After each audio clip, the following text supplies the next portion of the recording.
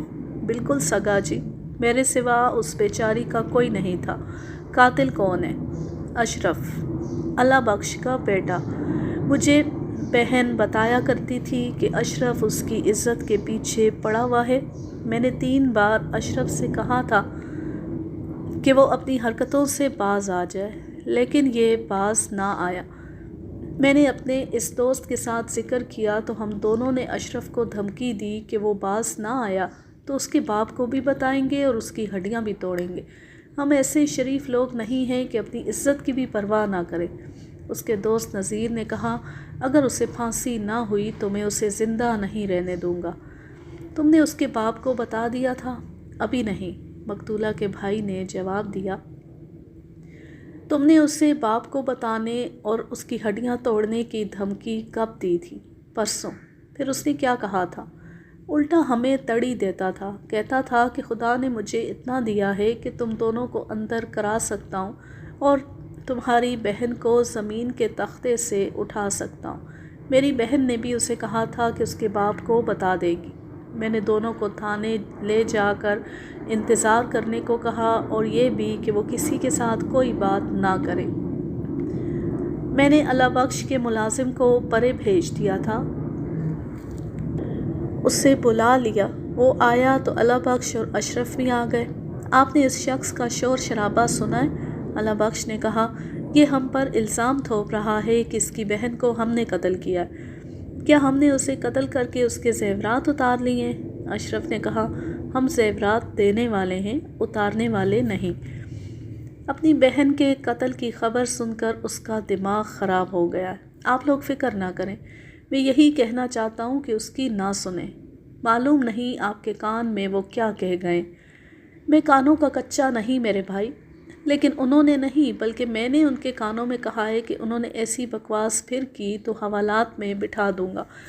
میں نے انہیں ڈرانے کے لیے کہا ہے کہ تھانے چل کر بیٹھیں۔ اگر پھر بھی انہوں نے آپ جیسے معزز حضرات کو بدنام کرنے کی کوشش کی تو میں ان کے خلاف بڑی سخت کارروائی کروں گا۔ میں نے دیکھا کہ اللہ بخش تو بہت پریشان تھا، لیکن اشرف کا رد عمل اور رویہ کچھ اور تھا۔ آپ کو کسی پر شک تو ہوگا، کسی کے ساتھ آپ کی ذاتی دشمنی کاروبار کی وجہ سے یا اس بیوی کی وجہ سے ہے؟ نہ جی، منڈی میں، محلے میں، ہندوؤں اور سکھوں میں کسی سے بھی ہمارے متعلق پوچھ لیں، ہر کسی کے منہ سے ہمارے لیے خیر کا کلمہ ہی نکلے گا، کسی کے ساتھ کوئی دشمنی نہیں۔ میں نے انہیں پرے جانے کو کہا، وہ چلے گئے تو میں نے ان کے نوکر کی طرف توجہ دی۔ بوڑھا اتنا گھبرایا ہوا تھا کہ رونے پر آ گیا۔ میں نے اسے کہا کہ وہ غریب اور بوڑھا آدمی ہے، اپنی جان بچائے اور جو کچھ جانتا ہے بتا دے۔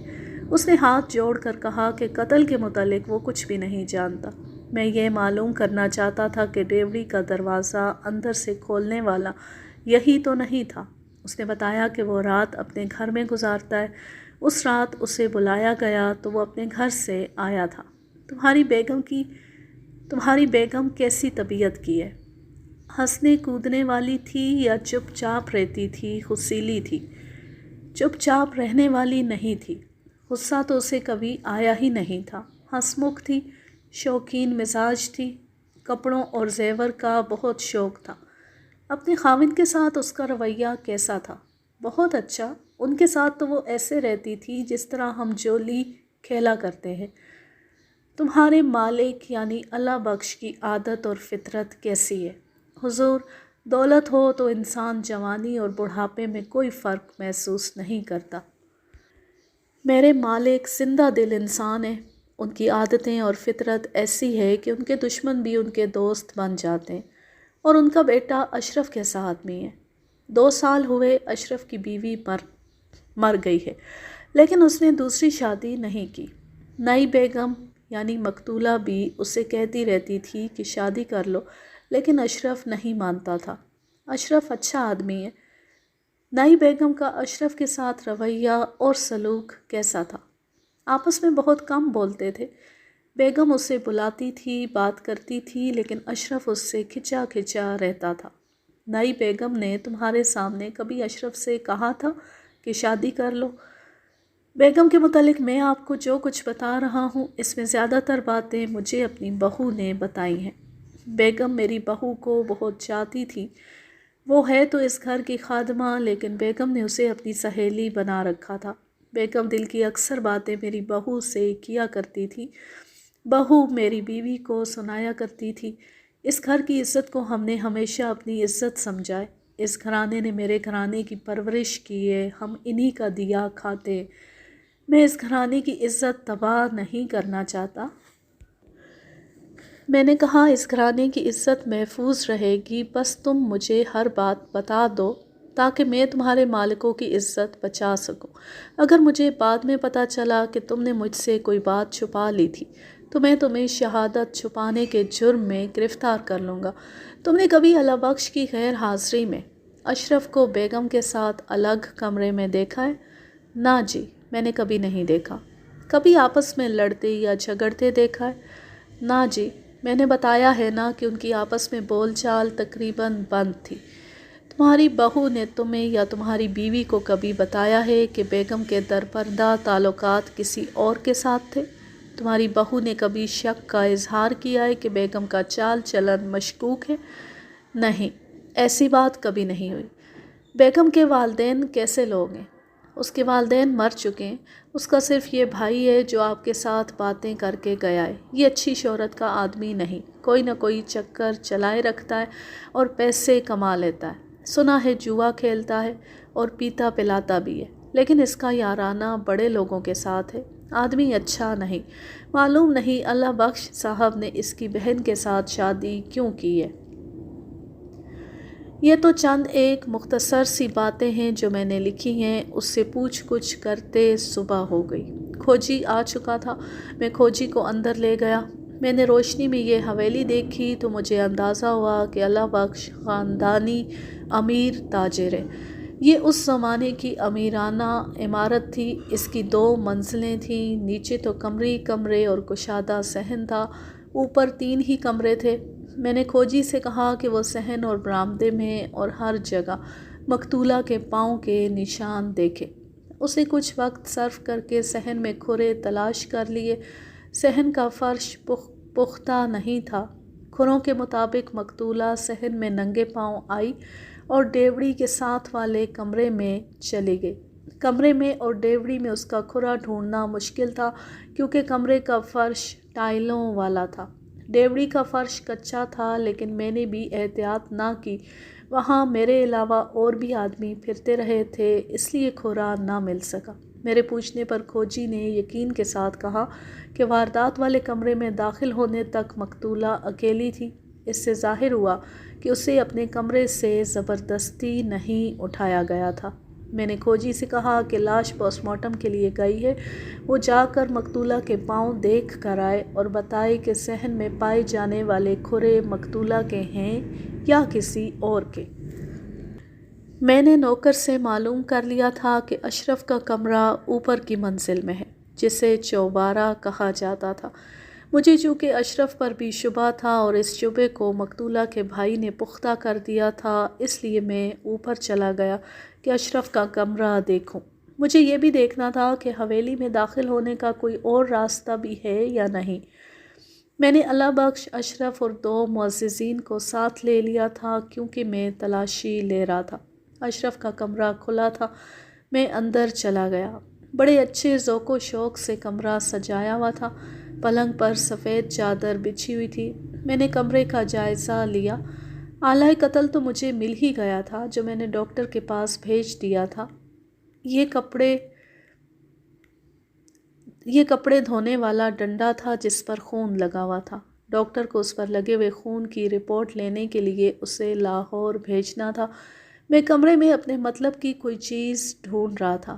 میں نے پلنگ کے نیچے دیکھا، کرسیوں کے پیچھے دیکھا اور میں نے ایک بار پھر پلنگ کے نیچے دیکھا تو مجھے ایک ایسی چیز نظر آ گئی جو کئی وارداتوں میں نظر آیا کرتی ہے۔ یہ ٹوٹی ہوئی چوڑی یا چوڑیوں کے 2 ٹکڑے تھے۔ یہ ٹکڑے سرہانے کی طرف فرش پر پڑے تھے۔ میں نے اٹھا لیے، پلنگ کا تکیہ ہٹا کر دیکھا، چھوٹا سا ایک ٹکڑا وہاں بھی پڑا تھا۔ یہ پلنگ تکیے والا تھا، ایسے معلوم ہوتا تھا کہ کوئی عورت اس پلنگ پر لیٹی ہوئی تھی۔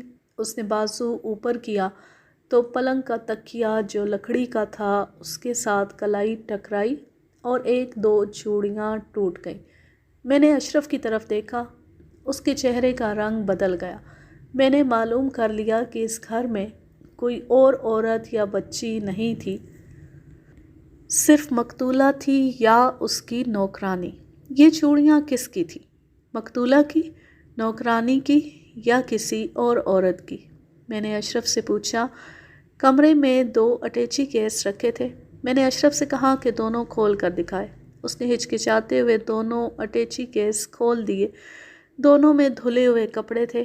میں خون کے چھینٹوں والے کپڑے ڈھونڈ رہا تھا۔ میں نے چوڑیوں کے ٹکڑوں کی برآمدگی کی، باقاعدہ کاغذی کارروائی کی اور 2 گواہوں کے دستخط کرا لیے۔ اس کے بعد میں نے حویلی کے کونے کھدری کی تلاشی لی، دھلنے والے جو میلے کپڑے پڑے تھے وہ دیکھے۔ مجھے خون کے چھینٹوں کا کوئی کپڑا نظر نہ آیا۔ میں نے اللہ بخش اور اشرف کو کانسٹیبلوں کے ساتھ تھانے بھیج دیا اور ان کے نوکر سے کہا کہ وہ اپنی بہو کو ساتھ لے کر تھانے چلا جائے۔ میں ہسپتال چلا گیا۔ مجھے دیکھنا تھا کہ مقتولہ کے بازوؤں میں کیسی چوڑیاں ہیں۔ میں جب وہاں گیا تو لاش پوسٹ مارٹم کے بعد باہر لائی جا رہی تھی۔ میں نے لاش کے دونوں بازو دیکھے، ایک بازو میں اسی رنگ اور اسی قسم کی چوڑیاں تھیں۔ میں تھانے گیا تو مجھے امید تھی کہ میں شام سے پہلے قاتل کو پکڑ لوں گا۔ یہ جرائم پیشہ لوگوں کی واردات نظر نہیں آتی تھی۔ میں نے مقتولہ کے بھائی سے جو تھانے میں میرے انتظار میں تھا کہا کہ وہ ہسپتال سے اپنی بہن کی لاش لے لے اور کفن دفن سے فارغ ہو کر تھانے میں آ جائے۔